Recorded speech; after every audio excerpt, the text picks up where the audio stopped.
नमस्कार। आज हम शुभारंभ करते हैं मनोविज्ञान के शैक्षिक जो आपके सिद्धांत हैं। तो अनुबंधन का सबसे प्राचीनतम जो सिद्धांत माना जाता है शास्त्रीय अनुबंधन, उसकी हम चर्चा करेंगे।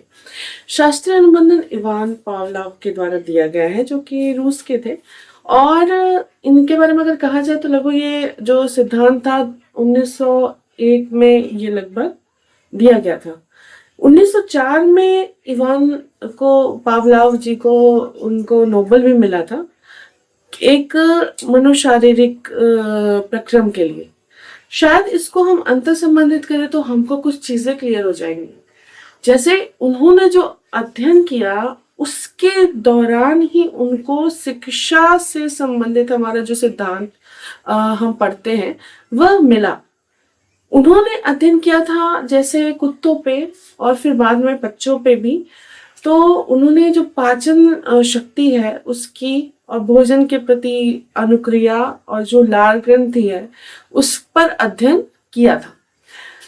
कुत्तों पे अध्ययन करते हुए उन्होंने कुत्तों के जो मतलब जो आपका अपना प्रयोगशाला था वह उसमें कुत्तों के अनुकूल पूरा वातावरण था, कैसे क्या है, मतलब उनको एक अच्छी स्थिति स्वस्थ स्थिति में रखने का।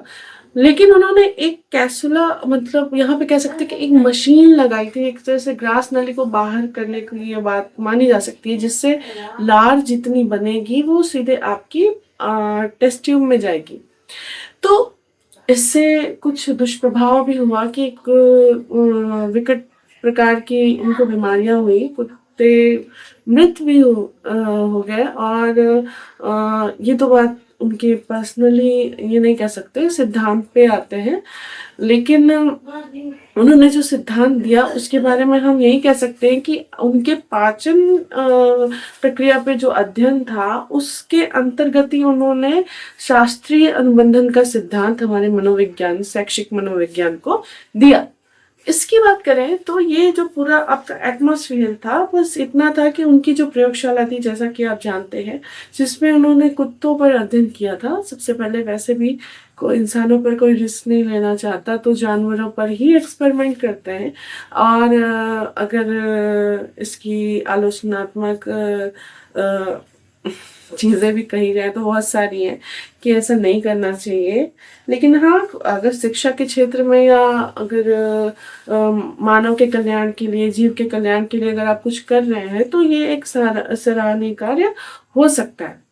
तो उन्होंने जो कुत्तों पे अध्ययन किया तो उन्होंने क्या किया, देखा वैसे भी स्वाभाविक आपकी क्रिया है कि कोई अच्छा चीज आपके सामने आता है खाने का और आपकी भूख हो तो मुंह में पानी तो आ ही जाता है।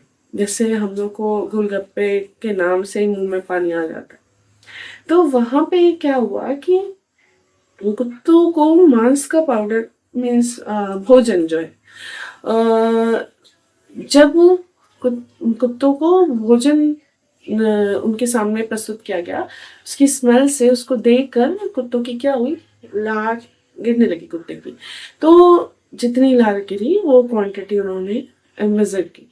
फिर उन्होंने एक एक्सपेरिमेंट किया कि कुछ समय बाद उन्होंने घंटी बजाई और फिर भोजन दिया एक निश्चित अंतराल पे। तो शुरू में तो नहीं, लेकिन मतलब ऐसा नहीं कि पहली बार घंटी बजाने पे ही हो गया होगा। तो घंटी बजाई और भोजन दिया, घंटी बजाई भोजन दिया, इस प्रक्रिया को बार बार उन्होंने दोहराया। तो जो घंटी बजाने पर उसको ये दिमाग में हो गया कि घंटी बजेगी तो हमको भोजन मिलेगा। और वही चीज हुई अनुकूलन कि कुत्ते की समान क्वांटिटी में लार घंटी के बाद भी गिरने लगी। मतलब अभी भोजन नहीं मिला, उसके सामने नहीं आया है, लेकिन वो जो घंटी थी उसकी आवाज से ही वो क्या करता है, मतलब वो चाहता नहीं, जैसे हम जानबूझ के नहीं लगा सकते, उसकी जो जैविक प्रक्रिया थी वो ऑटोमेटिक होने लगती है। तो इसी को उन्होंने अनुकूलन का या अनुबंधन का नाम दिया और सबसे पहले इसकी बात की गई, इसलिए इस विधि को शास्त्रीय अनुबंधन कहा जा सकता है। इसके बाद जो बात हुई कि उन्होंने भोजन दिखाया। पहले आपको भी पता है कि जब उत्तेजना जो होती है तो उद्दीपक जब पहले हमारे सामने आता है तो यहाँ पे उद्दीपक की बात की। अगर हम कार्य करने के बाद हमको कोई ऐसी चीज मिले जिससे हम बार बार कार्य करें तो वो हमारा पुनर्मनन होता है। सेम ही चीज कभी कभी आपकी उद्दीपक और कभी पुनर्मनन हो सकती है। अगर पहले आपको पता चल जाए कि हमको कुछ गिफ्ट मिलेगा, हम ये काम करेंगे, तो वो आपका एक तरह से उद्दीपक होता है। और अगर आप कार्य कर लो उसके बाद संतुष्टि के रूप में या आपके कार्य को सराहने के रूप में आपको कुछ दिया जाए तो वो आपका पुनर्मनन होता है। तो यही चीज हुई उस कुत्ते के साथ। और कुत्ते ने क्या किया, उसने ये समझ लिया कि घंटी ही भोजन है, मतलब हमको भोजन मिलने ही वाला है। तो जबकि घंटी का भोजन से कोई संबंध नहीं है। अब हम इसके कुछ की पॉइंट्स पे भी अध्ययन करेंगे। ये तो उनका एक्सपेरिमेंट था। अब इसका जो थ्योरेटिकल पॉइंट है हम उसको देखेंगे। थ्योरेटिकल पॉइंट में सबसे पहले नाम, अगर इनके जो सिद्धांत का देखें तो अनुकूलित अनुक्रिया, शास्त्रीय अनुबंधन, अनुबंधित अनुक्रिया या एस प्रकार का इनका एक्सपेरिमेंट या सिद्धांत कहा जा सकता है। इसके बाद इन्होंने दो प्रकार के व्यवहारों की बात की, आपकी स्वाभाविक व्यवहार और अस्वाभाविक व्यवहार। स्वाभाविक व्यवहार आपके दो वो व्यवहार होते हैं जो मतलब बच्चा जन्म लेता है या उसको भूख लगती है तो वो रोता ही है, तो वो उसका स्वाभाविक व्यवहार है। तो वैसे ही जो भूख है, अगर है इंसान जीवित है तो उसको भूख लगनी है, प्यास लगनी है। तो जन्मजात व जैविक जितने भी व्यवहार होते हैं वो आपके स्वाभाविक व्यवहार कहे जा सकते हैं। उसके ही साथ ही अस्वाभाविक व्यवहार क्या होते हैं, आपके अर्जित और मनोवैज्ञानिक व्यवहार आपके अस्वाभाविक व्यवहार कहे जाते हैं। इनके सिद्धांत की बात की तो इन्होंने भोजन दिया, उसके सामने प्रस्तुत किया तो लार गिरी। भोजन प्लस घंटी, लार गिरी, घंटी, लार गिरी। मतलब यहाँ पे उन्होंने अनकंडीशनल जो आपका स्टिमुलस मतलब उद्दीपक रखा, मतलब अनुबंधित उद्दीपक, मतलब उससे कोई निबंधन नहीं है। भोजन है तो लार गिरनी स्वाभाविक है। तो ये आप कह सकते हैं कि स्वाभाविक आपका जो उद्दीपक है उससे आपकी स्वाभाविक अनुक्रिया हुई। स्वाभाविक उद्दीपक भोजन प्लस अस्वाभाविक आपका घंटी, उससे भी जो आपकी अनुक्रिया हुई वो स्वाभाविक ही थी। क्योंकि घंटी के साथ जब भोजन दिया गया तब वह घंटी पर लार गिराना नहीं स्टार्ट करता है, वो दोनों के कॉम्बिनेशन पे लार गिराता है। लेकिन गिराता तो वो भोजन के लिए है, तो वो उसका स्वाभाविक ही रिस्पॉन्स होता है। मतलब आप कह सकते हैं कि यूसीआर है, मतलब स्वाभाविक अनुक्रिया। लेकिन जब वह सिर्फ घंटी बजते ही उतनी ही मात्रा में लार गिराने लगता है तो यह उसकी जब कंडीशनल स्टिमुलस मतलब आपका अनुबंधित उद्दीपक, उस पे क्या हुआ, उसका अनुबंधित व्यवहार। यही अनुबंधित उद्दीपक से उसका जो अनुबंधित व्यवहार को अनुबंधित व्यवहार में परिवर्तन करना होता है। यही आपका पावलोव का सिद्धांत है। मतलब कि जिस चीज का कोई कनेक्शन नहीं हम उस चीज को उससे करवा रहे हैं। क्योंकि हम किसी से कोई प्रक्रिया जानने में करवाएं वो अलग बात है, लेकिन उसके अंदर की जैविक प्रक्रिया जो कि उसके अंदर हार्मोनल या कुछ मतलब पाचन के लिए जो भी हो रहा है वो हमने एकदम चेंज कर दिया। तो ये आपकी सबसे खतरनाक थ्योरी। आप किसी को कुछ भी करा सकते हो अगर उसने अपनी स्वचेतना नहीं लगाई। इसके लिए आप कह सकते किसी की आदत ही बदल सकते हो, उसका व्यवहार ही बदल सकते हो। और इसके निहितार्थ में भी हम देखेंगे कि क्या क्या निहितार्थ है। तो निहितार्थ में जब चर्चा ही कर लेते हैं तो इसमें आदत निर्माण संगति व प्रतिस्थापन के सिद्धांत पर आधारित होती है। इनका सबसे प्रमुख यही सिद्धांत है। अगर इनके सिद्धांत की बात करें तो मतलब एक तरह से मतलब इसका जो इम्प्लीमेंटेशन है यही है कि आदत निर्माण संगति व प्रतिस्थापन के सिद्धांत पर आधारित है। संगति मतलब जिसके साथ हम जैसे रहते हैं और जिस प्रकार से उसमें हेर फेर करते हैं एक के स्थान पर दूसरे पर स्थान। जैसे उन्होंने भोजन की जगह पे सिर्फ घंटी ही बजाई, भोजन नहीं दिया। तो संगति और प्रतिस्थापन वास्तव में जीवन में दोनों बहुत ही महत्वपूर्ण है। चाहे आप मानवीय जीवन देखें या आप कुछ भी देखें, कोई भी क्रियाकलाप देखें, जैसे आप जिस प्रकार के लोगों के साथ रहते हैं, जिस प्रकार के क्रियाकलाप करने वाले लोगों के साथ रहते हैं, आप उसी प्रकार के कंडीशन में क्या होते हैं, ढल जाते हैं। यही हुई आपकी कंडीशनिंग, आपका प्रतिस्थापन हो जाता है। मतलब आपके जो अंदर से हर बच्चा क्या होता है, हर बच्चा जब जन्म लेता है तो वो आप कहते हैं ये चीज की कच्ची मिट्टी होते हैं। आप संगति पर डिपेंड करता है कि उसको किस रूप में ढालते हैं, मतलब आपकी वो कच्ची मिट्टी किस रूप में प्रतिस्थापित होती है। यही चीज हमारे जो पावलाव महोदय हैं उन्होंने भी शिक्षा में या मनोविज्ञान में सीखने के प्रति यही बात कही। इसको हमको बहुत ही ध्यान देना चाहिए कि कोई भी चीज, मतलब हर चीज है, हर चीज जानकारियां पूरे विश्व में, पूरे समाज में फैली हुई हैं, हम सुनते भी हैं, लेकिन जब तक हम उसका अधिग्रहण नहीं करेंगे तब तक उसका कोई भी फायदा नहीं है। अगला इनका निहितार्थ अगर है तो सब बहुत बड़ी चीज है, मानसिक पिछड़ापन जो होता है आपका, उस पर इन्होंने क्या किया, उस पर इन्होंने इनके सिद्धांत ने बड़ा प्रभाव डाला है कि मानसिक पिछड़ेपन से जो बच्चा बहुत स्लो लर्नर है या आप कह सकते हैं कि डिसबैलेंस्ड है, उत्पाती है, तो उसकी जो स्वाभाविक अनुक्रिया है उसको भी हम इस अनुबंधन के द्वारा बदल सकते हैं। अगला है आपका अधिगम संक्रिया, जैसे गणित हुई या भाषा सीखने में, तो इसमें भी इसका बहुत बड़ा योगदान है, क्योंकि आप पूरा चेंज कर दे रहे हो। हम नहीं कर सकते, हमको बहुत मैथ से डर लगता है, आप चेंज नहीं कर सकते क्योंकि हमको मैथ से डर ही नहीं लगता। वो इस प्रकार की ऐसी कंडीशन आपको कौन सिखाता है, आपका शास्त्रीय अनुबंधन।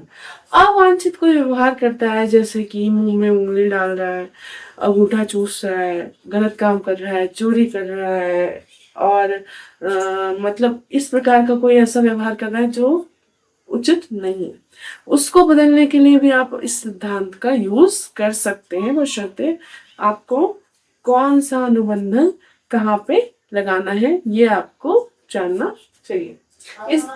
इसके बाद बात करें तो इसमें असंबंधित उत्तेजना में संबंध या साचन, ऐसी दो चीज जिसमें कोई कनेक्शन ही नहीं। अगर अलग आप देखें तो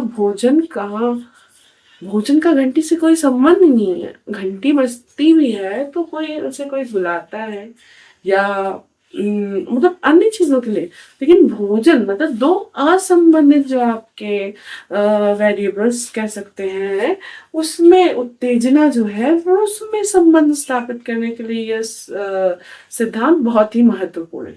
आगे बात करें तो आपका अनुशासन, भय निवारण और समाजीकरण में भी ये बहुत महत्वपूर्ण। समाजीकरण की चर्चा तो हम कर ही चुके। अनुशासन भी एक तरह का बच्चों के लिए बहुत अच्छा ये मेथड है कि उनकी मतलब उद्दंड है तो उनको किस प्रकार से आप मैनर में लाएंगे या उनको अच्छे आचरण की ओर अग्रसर करेंगे। लेकिन एक टर्म आपका जो है यहाँ भय निवारण, तो इसको भी आप जान लीजिए कि जो हमारे पावलाव महोदय थे, इन्होंने क्या किया था, एक एल्बर्ट नाम का 11 माह का बच्चा था, तो उसके ऊपर आवाज के साथ चूहा फेंक देते थे, आवाज के साथ चूहा फेंक देते थे, मतलब इस प्रकार का एक्सपेरिमेंट उन्होंने किया और इसी शास्त्रीय अनुबंधन के द्वारा उन्होंने उसके भय को निकाल दिया। मतलब चूहा उसके ऊपर फेंके आवाज के साथ तो फिर वो फिर डरे ही ना। तो कोई भी भय हो, आपका मानसिक रूप से भय हो किसी प्रति, असफलता के प्रति या कि कहीं किसी चीज से भय लगता है, जैसे ऊंचाई से लगता है या कुछ भी, तो उसको दूर करने के लिए भी ये, अगर आप उसको एक तरह से मशीनरी लर्निंग आप कह सकते हो कि मतलब आप उसको पूरा जैसे चिप लगा दो वो चेंज हो जाए, लेकिन वो चिप कैसे है करनी है ये साइकोलॉजिकल है, आपको डिसाइड करना है कि किस प्रकार से आप अनुबंधन करो कि उसकी प्रॉब्लम सॉल्व हो जाए। आगे चर्चा करते हैं अगर इनके सिद्धांत की, तो इसमें 5 मुख्य सिद्धांत जो निहित है उसको आपको जानना बहुत जरूरी है। उत्तेजना अधिग्रहण विलोपन, स्वतः पुनर्लाभ और उद्दीपक सामान्यीकरण और उद्दीपक विभेदन। ये सारी चीज़ें आपको समझ में आ रही होंगी कि उत्तेजना अधिग्रहण मतलब जो शुरू-शुरू में हम कंडीशनिंग करते हैं, तो किस प्रकार से मतलब उसको बैलेंस करते हैं, कैसे वो अडॉप्ट करता है कि ये चीज़ होएगी। मतलब जब घंटी बजेगी तब भोजन आएगा, इस टाइप से अगर ऐसी कंडीशन जब स्टार्ट करते हैं, तो यहाँ पे ये आपका उत्तेजना अधिग्रहण है। कभी-कभी हम क्या करते हैं कि घंटी बजाते हैं और भोजन नहीं देते, तो भी उसकी लार गिरती है। तो ये तो आपका विलोपन हुआ। लेकिन अगर लगातार यही कंडीशनिंग आपका नेगेटिवली भी होगा कि अगर आपका लगातार विलोपन करते रहिए, लगातार विलोपन करते रहिए, मतलब आप उसको घंटी बजाइए भोजन मत दीजिए, घंटी बजाइए भोजन मत दीजिए, तो धीरे-धीरे उसकी लार बननी बंद हो जाएगी, क्योंकि उसको पता चल जाएगा कि घंटी बजने पर भोजन नहीं मिलने वाला। स्वतः पुनर्लाभ, स्वतः स्फूर्त पुनर्लाभ। लेकिन अगर फिर आप अचानक से उसको पुनर्लाभ देने लगेंगे, तो फिर वो कंडीशनिंग करने लगेगा और उद्दीपक सामान्यीकरण या जो उसकी उत्तेजना है उसका सामान्यीकरण। सामान्यीकरण मतलब एक चीज को कई चीजों से जोड़ना। मतलब अगर उसको घंटी एक प्रकार की जो आप बजा रहे हो, कभी हो सकता है किसी का हॉर्न बजा, उसको भी वो घंटी समझे और उसकी लार गिरने लगे, या अन्य कुछ कोई उससे सिमिलर ध्वनि हुई तो वो करने लगे, तो उसका ये उद्दीपक सामान्यीकरण होता है। आगे चर्चा करें तो उद्दीपक विभेद, वो कुछ समय बाद जब उद्दीपकों में विभेद अगर करने लगेगा, तो उसका जो अनुबंधन है वो कमजोर होने लगेगा। लेकिन आपको क्या करना है उसमें एक तरह से आपको कंटिन्यूअसली उसमें साहचर्य स्थापित करना है। उनका सिद्धांत पूरा पूरा साहचर्यता के नियम के जैसा है। एक चीज का दूसरे चीज से संबंध या साहचर्यता दिखाना कि ये वही चीज है जो आप पहले करते थे। तो वही चीज यहाँ पर भी है कि आपको उद्दीपकों के बीच जो स्वाभाविक हो अस्वाभाविक हो, आपको साहचर्य स्थापित करना होता है। बाकी रही मैं अवरोध की थी, इसमें बाह्य अवरोध, कालिक क्रम, द्वितीय कोटि अनुबंधन और पुनर्बनन के रूप में कभी कभी अवरोध उत्पन्न होता है। जैसे आपका बाह्य अवरोध, जैसे कोई अन्य आप जिस समय अनुबंधन करा रहे हैं, बाहरी आवाज हो रही है, बाहरी कुछ एनवायरमेंट चेंज हो रहा है, तो वो आपको इफेक्ट करेगा। कार्यक्रम मतलब आपका अगर टाइम लैग जो है वो आप बढ़ाते घटाते हो तब भी डिपेंड मतलब डिफरेंस मिलेगा आपको। द्वितीय कोटि अनुबंधन हो रहा है तो मतलब सेकेंडरी कर रहे हो, प्राइमरी नहीं, मतलब आप उसको इतना महत्व ना देकर उस विधि में आप उसको मतलब सेकेंडरी पर रख रहे हो, तो आपको थोड़ा कम आपको रिस्पांस मिलेगा। और कभी कभी पुनर्बलन ऐसी चीज है, जैसे अगर उसको पुनर्बलन मिलता रहता है, पुनर्बलन तो जो उद्दीपक के प्रति, जैसे अगर किसी चीज का ये भी कह सकते हैं कि अगर वो कुत्ते का पेट भरा हो तो वो क्यों लार गिराए। तो इसलिए आपको ध्यान रखना होता है किस चीज में कि हमको किस चीज के प्रति उसको उत्तेजित रखना है और किस प्रकार की उसको स्वाभाविक परिस्थिति देनी है, और साथ ही साथ किस प्रकार से उससे हमको अनुकूलित व्यवहार प्राप्त करना है। ये थी पावलाव की एक तरह से ऑपरेंट कंडीशनिंग, सॉरी पावलाव की जो शास्त्रीय अनुबंधन है उसकी बात थी यहाँ पे। तो हमने यहाँ पर देखा क्लासिकल जो उनका सिद्धांत था, उसमें हमने यही सीखा कि दो चीज जो कि बिल्कुल सिमिलर नहीं है, भिन्न भिन्न है, हम कैसे उसमें किस प्रकार से सहसंबंध या साहचर्य स्थापित करके उस व्यवहार के प्रति किसी भी बच्चे को अधिगम में अनुकूलित कर सकते हैं। तो इसी के साथ इस वीडियो को विराम देते हैं। नेक्स्ट वीडियो में अगले सिद्धांत पर चर्चा की जाएगी।